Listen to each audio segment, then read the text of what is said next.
보통 틱장애라고 하면 눈을 깜빡이거나 헛기침을 하는 정도의 증상만 떠올리기 쉬우시죠? 하지만 오늘 살펴볼 제5장 틱장애의 주요 공존질환 자료를 보면 그건 정말 빙산의 일각에 불과하다는 걸 알 수 있습니다. 이번 해설에서는 틱장애를 비롯해 ADHD, 그리고 강박장애를 하나로 묶어주는 뇌에 숨겨진 신경생물학적 연결고리를 싹 다 파헤쳐 보겠습니다. 바로 들어가 보죠. 오늘 짚어볼 내용의 순서입니다. 1장 수면 위로 드러난 빙산인 틱부터 시작해서 2장 ADHD와의 교집합, 3장 살리언스 네트워크, 4장 같은 뿌리에서 나온 다른 증상들, 5장 연령별 발달 변화, 그리고 마지막 6장 통합적 이해와 치료까지 쭉 이어서 살펴보겠습니다. 자, 그럼 1장 수면 위로 드러난 빙산, 틱장애입니다. 투렛 증후군에 대해 우리가 흔히 가지고 있는 커다란 착각 하나부터 확실히 깨고 시작해볼까요?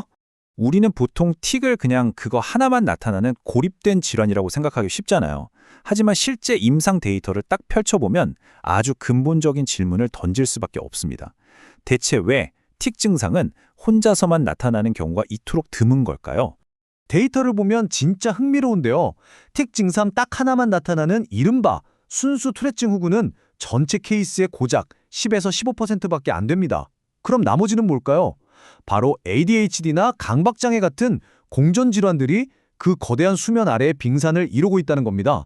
그러니까 틱은 진짜 물 밖으로 삐죽 튀어나온 얼음 조각의 끝부분인 셈이죠. 이어서 2장 ADHD와 틱장애의 병리적 교집합입니다. 이 거대한 빙산의 첫 번째 덩어리를 한번 탐색해 보겠습니다. 놀랍게도 틱장애 환자의 무려 40에서 60%가 ADHD를 함께 앓고 있습니다. 근데 이게 그냥 재수 없어서 우연히 두 개가 겹친 게 절대 아니거든요. 연구를 보면 이 둘은 유전적인 취약성 자체를 깊게 공유하고 있습니다. 특히 뇌의 전두엽과 선조체를 잇는 회로 안에서 원치 않는 충동을 꽉 잡아주는 하향식 인지 통제가 제대로 작동하지 않는다는 아주 강력하고 핵심적인 공통점이 있습니다. 완전히 같은 메커니즘이 고장 난 거죠. 다음으로 3장 강박맥 불안장애와 살리언스 네트워크입니다. 뇌에 좀 더 깊숙한 곳으로 들어가 볼까요? 여기서 아주 중요한 개념이 등장합니다. 바로 살리언스 네트워크인데요. 이게 쉽게 말해 우리 뇌의 스위치보드나 다름없습니다. 쉴 새 없이 쏟아지는 감각 정보들 중에서 진짜 중요한 것만 딱딱 걸러내고 판단하는 역할을 하거든요. 그런데 틱장애가 있으면 이 네트워크 기능이 심각하게 손상돼 버립니다. 불필요한 감각까지 다이렉트로 들어오니까 뇌가 극도로 과민해지는 거죠. 이 개념을 알면 환자들이 겪는 전조 충동이 완벽하게 이해가 됩니다. 틱을 하기 직전에 몸 어딘가에 느껴지는 엄청나게 불쾌하고 답답한 긴장감 있잖아요. 고장난 살리언스 네트워크 때문에 끊임없이 쌓이는 이 압도적인 감각적 압박감을 어떻게든 해소해야 하니까 뇌가 몸한테 당장 움직여 라고 강력하게 명령을 내리는 겁니다. 그게 바로 틱으로 터져 나오는 거고요. 자, 4장 같은 뿌리 다른 증상입니다. 이제 정말 중요한 의문이 하나 생기실 거예요. 만약 이 질환들이 전부 기저핵이라는 똑같은 생물학적 뿌리에서 시작됐다면 도대체 왜 겉으로 보이는 증상은 천차만별인 걸까요? 기저핵과 시상을 일종의 구멍난 필터라고 상상해 보세요. 아주 명쾌해집니다. 이 필터에서 운동 신호가 삐져나오면 우리는 그걸 틱이라고 부릅니다. 반면에 인지적 신호가 줄줄 새면 주의력을 잃거나 충동적으로 행동하는 ADHD가 되는 거고요.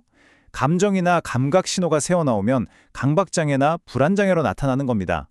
새어나오는 부위만 다를 뿐 신호를 억제하지 못하고 샌다는 본질은 완전히 똑같다는 겁니다. 신기하죠? 그럼 5장 연령별 발달 및 변화 과정으로 넘어가 보겠습니다. 이 구멍난 필터는 아이가 자라면서 과연 어떻게 변할까요? 이 발달 타임라인을 보시면 전형적인 패턴이 딱 보입니다. 틱은 보통 5세에서 7세 사이에 슬그머니 나타나기 시작해서 10세에서 12세 무렵에 그 심각도가 확 정점을 찍습니다. 하지만 정말 다행스럽게도 환자의 60에서 80% 정도는 초기 성인기가 되면서 틱 증상이 눈에 띄게 줄거나 아예 소실됩니다. 뇌가 서서히 성숙하면서 자체적인 브레이크, 즉 통지력을 어느 정도 회복한다는 뜻이죠. 하지만 여기서 안심하기엔 이릅니다.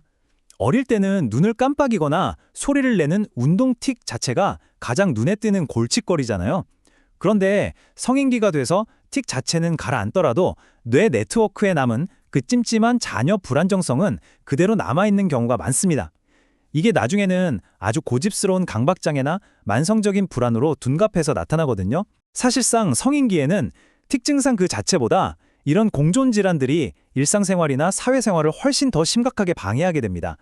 드디어 마지막 6장 통합적 이해와 치료입니다. 이렇게 뇌를 하나의 거대한 시스템으로 쫙 묶어서 이해하는 게 실제 치료 현장에서는 대체 어떤 돌파구가 될까요? 증상들이 결국 하나의 생물학적 뿌리를 공유하고 있으니까 치료도 당연히 다각도로 접근해야만 합니다. 임상 가이드라인에서 권장하는 CBIT, 즉 틱을 위한 인지행동 치료는 기본이고요. 요즘은 신체의 감각과 운동을 동기화시키는 밸런스 보드나 리듬 타이밍 훈련이 아주 주목받고 있습니다. 뇌의 엇나간 타이밍을 다시 맞춰주고 위에서 아래로 내리누르는 하향식 필터링 능력을 뇌 전체적으로 끌어올려주는 원리인 거죠. 전문가들이 입을 모아 거듭 강조하는 게 있습니다.